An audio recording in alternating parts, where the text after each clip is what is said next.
I had a conversation with a friend today that made me think about how important personality type is when it comes to retirement planning.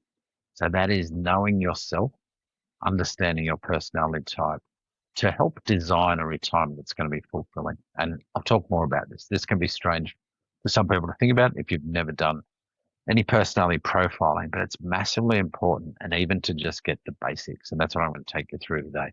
We spend lots of time talking about financial planning, the numbers, but as I've talked about in many episodes, we've also got to work out how we're going to spend our time.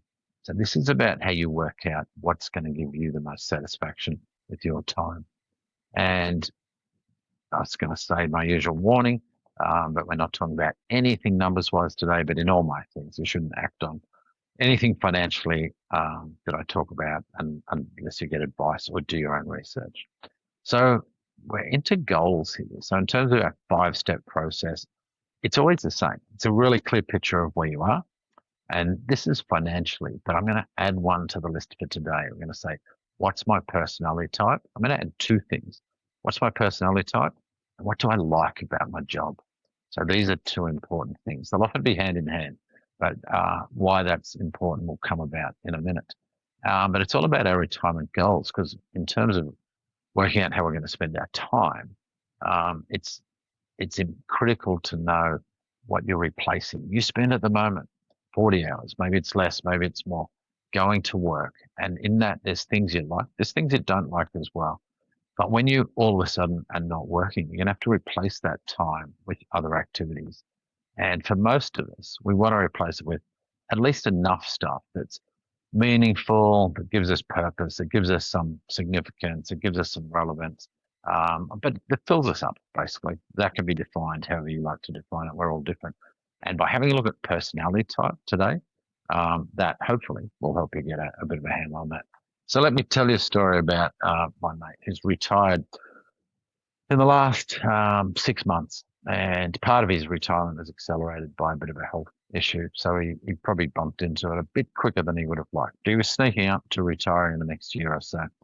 But all of a sudden he's retired and he worked in an industry, let's call it my industry, where a lot of the time is spent talking to people, helping people, engaged in problem solving, understanding, financial markets, helping people get a handle on all of that stuff. Um, and yeah, and I was talking today and I said, hey, how's retirement going? He said, oh, it's all right. And I said, you're a bit bored, aren't you? And he said, yeah. And we started talking about what he missed. And a lot of it was those things. It was talking to people. It was helping them with concepts that are tricky for lots of people. And yeah, and things like that. There was lots of things he didn't miss. And that's partly why he's retired. And he's enjoying a lot of his retirement, don't get me wrong. Um, and but the purpose and he's trying to find a way to fill that purpose. So we got talking about it, and I'll share the story a bit more as we go through and understand personality types. So I'm going to take you through a slide that some of you may have done these sort of personality tests. Now, for those of you that are listening, not watching, I'll describe this as well. But there's a personality profiling tool that's commonly used in the business world called the DISC personality profiling. And the letters in DISC, DISC, stand for certain personality types. Now, in the real world, we're all a mixture of all these personality types. Occasionally, you'll meet someone who's extreme on one of them, but they always have normally one or two dominant ones and then a few others. And some people are a good spread in all of them. They're actually what we'd call rainbows. So in the top left-hand corner here, let me describe these briefly, and I'm going to talk through some examples. So the first one is what we call direct. Yeah. And this is a D for direct, dominance, driven. So these are people that are trying to get things done. They're goal orientated. Their enemy is wasting their time. And you'll see their core motivation is about getting results and winning. It's about controlling the action, their strength. They like taking charge. They like driving the outcomes. They're confident decision makers. They challenge the status quo. They like to push ahead and get things done. When you think about, say, CEOs, they'll display a lot of this behavior. Generally, leaders of organizations, leaders of teams, coaches have this high D, we would call that. As we move clockwise here, we're going to go next to the yellow one. which is influence, inspiring, interactive, optimistic. These are people person. They love a social occasion. They love a good crowd. Their core motivation is recognition and social connection. So I'll start to weave in some retirement things about here. So and this was the case for my mate, what he loved about the work with these social connections with clients, with other teammates, with the broader advisor community. And as he's faded out of that, he's got lots of things he wants to do. Travel. He's got a great family that loves him, and he loves them. He's got grandkids. They want to travel, and he's got some hobbies. And one of his hobbies in this case was music, and he loves playing. Still plays in bands occasionally. Likes a bit of songwriting and stuff like that. So that was his hobby. But here's the rub. Hobbies often for people are designed to get away from work. So they're getting different things from their hobbies than they get from work. The social connection was what he got at work. The helping other people, the working with people was what he got at work. But he got relaxation away from work from his music and everything. Now he's got all these projects he wants to do musically, and while he's enjoying them, they're not inspiring. They're not filling up this need he has to work with people. So it was fascinating. It got me thinking about this whole thing, and I thought it's worth talking through in a lot of detail for people. So someone who's an I or the influence side or a yellow, their strengths, they energize and inspires others. They're absolute people. They're natural communicators, natural presenters, natural persuaders. They like to build enthusiasm. They're often enthusiastic. I've seen other personality profiles that call these types the buzzing bee, the social bee. They're blind spots. They don't always follow through. They can be a bit disorganized or impulsive, but their best environment is people, fun, freedom of expression. So think about that. So if you are in this space, if you know that's you, and I'm a rainbow, but I'm high ID as my leading components. So they're the most important ones to me. So if I was planning my retirement, if I don't plan stuff that fits that, it's going to be tricky. And I'll jump back to the D's for a minute. So their best environment is autonomy, authority, and new challenges. So picture a CEO who retires, and all of a sudden they're bored. They're not leading anything except their family. They can drive their family crazy, by the way, if they haven't worked out how they're going to satisfy this basic trait that they have that is going to be an indicator of whether they feel satisfied or not. So let's keep going around the types. So in the bottom right-hand corner, we've got an S, which kind of can stand for steadiness, sincere, stable, supportive. These are true blues. I like this sector to be blue. They're people. Their core motivation is security, harmony, and cooperation. So they like working with people. They don't like confrontation generally. These are the complete opposite of the reds in the top corner, who don't mind confrontation. They can often overlook other people's feelings. But the blues are sincere. Their strengths, they're calm, they're patient, they're dependable, they're loyal team players, they're excellent listeners and mediators. They're blind spots. They can resist change. They absolutely avoid conflict, and they can struggle to say no. And their best environment is predictability, teamwork, and security. In my work environment, we do personality tests on everyone that works with us, and as a strong red, yellow, or DI, it's important that I have a lot of blue greens on my team. So that's people that are listeners, etc., that do the work.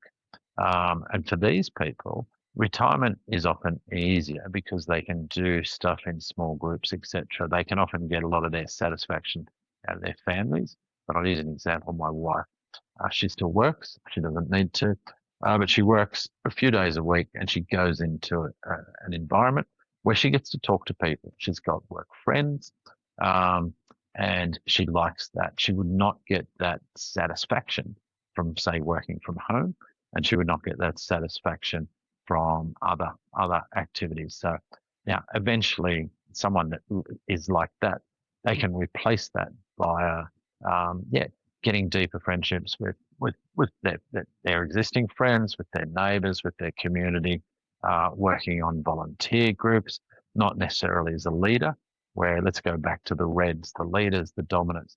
They often love a volunteer group that needs a bit of leadership. So often they'll be the ones that Within a year or two, they're president of their local, whatever it is, whether it's a Lions club, whether it's there's a lot of things like Probus out there for retirees. So the Reds will rise to the top and end up leading because that's what they do. The Blues will be core working members because that's what they do. So it's important to understand it. And I'll bring this together with a few more examples and how you can think about it. And then our last personality type here is the conscientious, so the C. So these people, their core motivation is accuracy, quality, and expertise.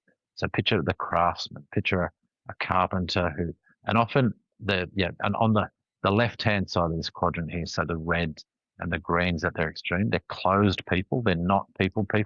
They don't mind people necessarily, but they prefer to be working on things rather than with people.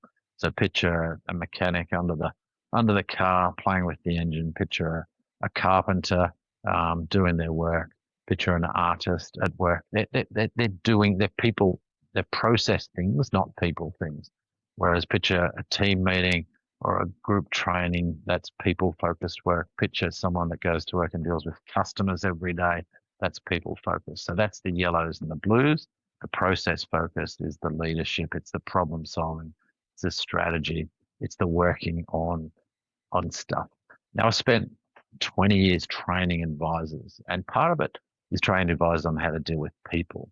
Because often, if you want to dive into this, and it's a big book, but there's a book called The Platinum Rule that talks about it's a step up from the Golden Rule. So the Golden Rule is do unto others as you would have done unto you, but the Platinum Rule is do unto others as they would have done to them. Because we all have different needs, and if I'm a quiet person that likes a quiet environment, and there's a person that's a talkative person that gets their needs out of that, if they want to talk to me nonstop, they're actually going to drive me crazy, and vice versa. So this is why this stuff is so important to understand. This is why we do all this testing within our team so that they understand each other and respect the differences. Because when you get all these things together in a team, you actually get some really important stuff. So let's have a look at how we bring that together, thinking about what do you like about your job? So I deliberately title this, what do you like about your job, not what do you do? Because some people might be working as, let me take an example of someone who's been a builder, but they now spend all their time out there doing quotes or running the team. They're not on the tools. They would probably get more satisfaction out of the D and the I rather than the green, the C, the conscientiousness. That's where they get their satisfaction. And you'll get, and let me take you through some traits here.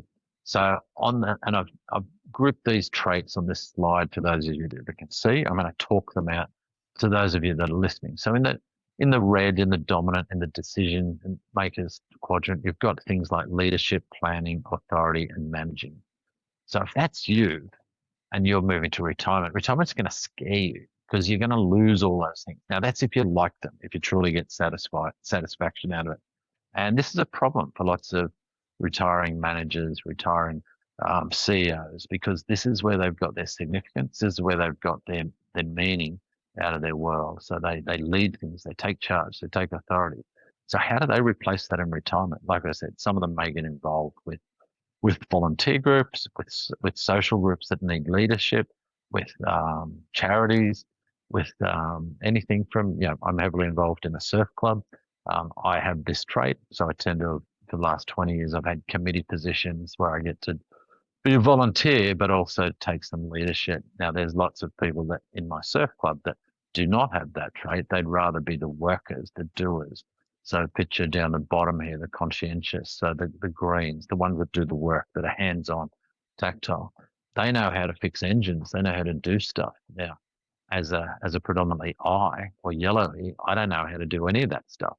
So I need those workers that can fix the equipment, do any manual jobs that need doing, that want to do the actual work, not just lead it, not just talk about it, but actually do the work. So, and that's, on this whole left-hand process side, you've got things around structure, routine, strategy, problem solving. My father-in-law is a retired farmer. So for him, the routine that was a farm, get up every day, go out, there's a list of jobs to do, there's structure around that. It's problem solving all the time. Not enough rain. What do you do? Too much rain. What do you do?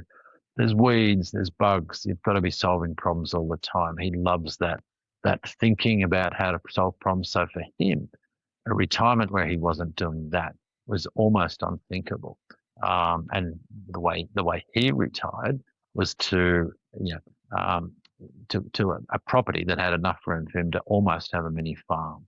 And that he's still got his structure routines to this day. He still gets up, heads out in the garden or up to the shed, and he's got jobs to do just like he would have in the farm.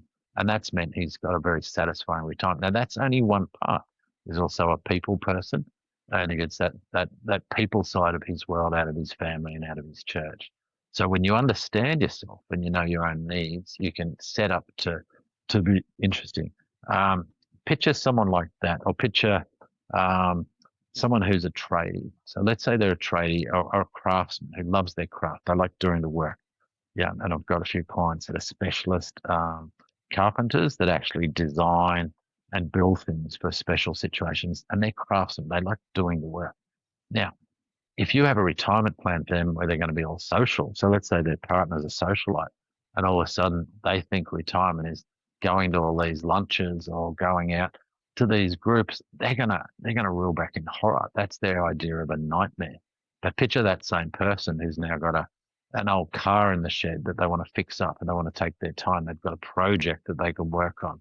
They can use their skills. They might have other tools or hobbies. They might renovate their caravans. They might renovate their house. So if you're that C type of person, that green who's hands on, you like doing the work. You create work projects.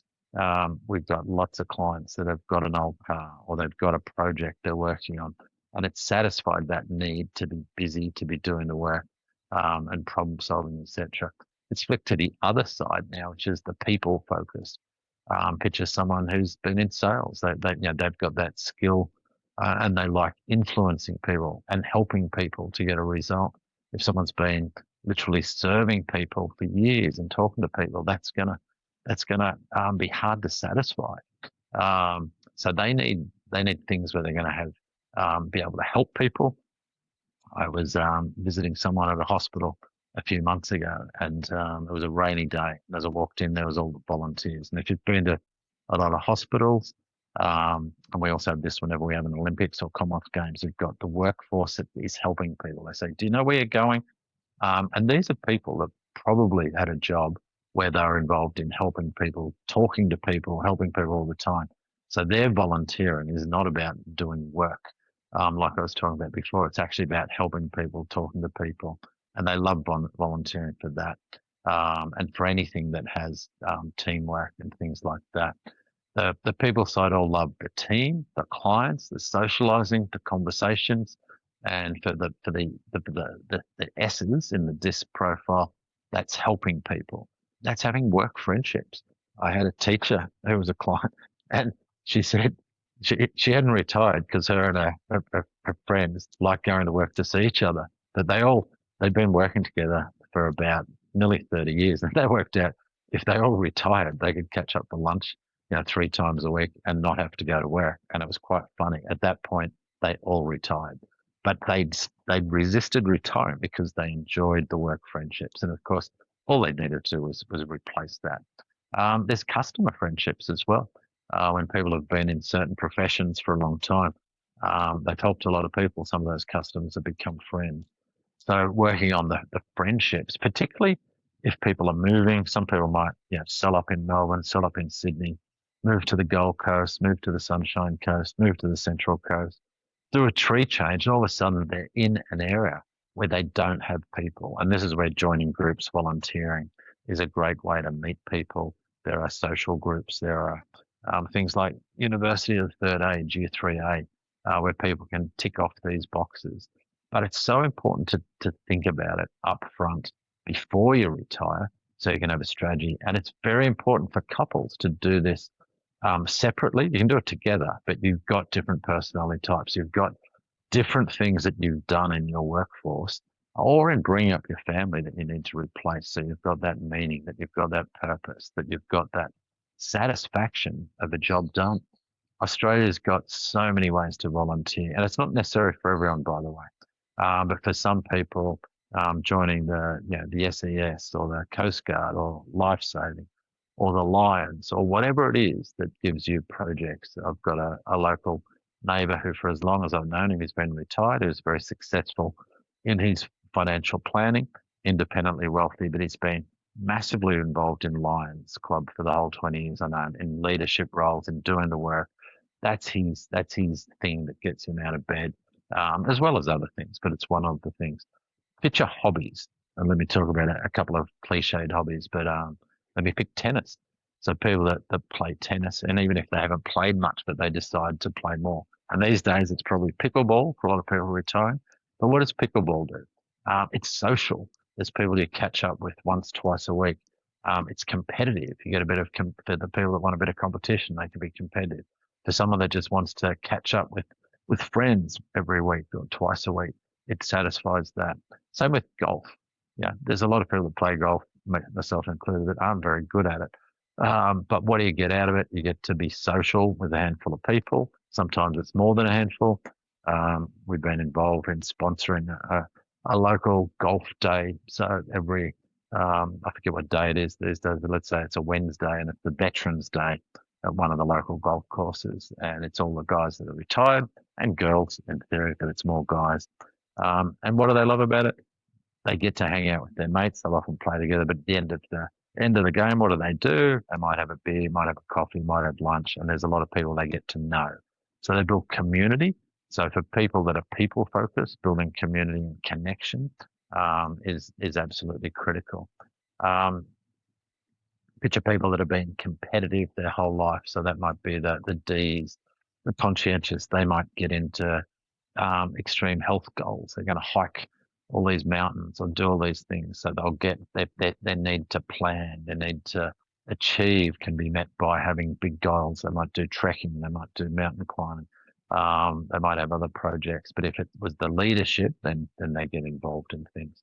So hopefully that's been helpful about thinking about.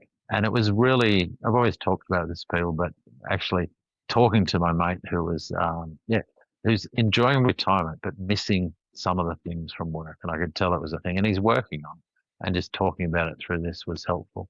But he's going to need some activity that involves working with people, helping people, not necessarily in his old area of expertise, but in some area where he can make a difference, be connected to people, and use some of the problem-solving skills that he's had. We're all a unique combination of these things, and ultimately you've got to work out the bits. And that's why I titled it, by the way, what do you like out of work? There'll be things you hate out of work. So for people that hated the team meetings and hated the, all the socializing bits of work, but love doing the work, they like being on the tools, on the computer. They don't need people in retirement. They just need more projects that they can problem solve. And the thing is to respect the differences here. So if you've got a partner or a friend who's different to you, it's understand that the solution for you may not be the solution for them, and their solution may not be the solution for you. Going to a social coffee group to talk for 2 hours would be would be the C's, the workers, the hands-on people's worst nightmare potentially. They might like a little bit of it, but not too much. But for them, a project helping their kids renovate their house or something like that can be amazingly fulfilled. So hopefully that's helpful. I posed the question, have you thought about that? And definitely worth taking the time. A lot of what we do is helping people build the financial goals and the financial capability, but building your satisfaction capability in retirement, building your fulfillment capability means getting an understanding of your own personality type, getting an understanding of what you like about work. And I don't mean the exact nature of the jobs, but is it the people? Is it the problem solving? Is it the leadership? Is it the thinking? What is it for you? And how might you replace that in retirement? You'll see that in some of our emerging trainings around planning retirement and building your own financial plan. You can check out where we're at on Runway to Retirement. If you like this content, please share it, subscribe, and if you've got anything at all you'd love to hear our views on, don't be afraid to leave questions on any of the sites or drop us an email. Till next time, Rob McGregor signing.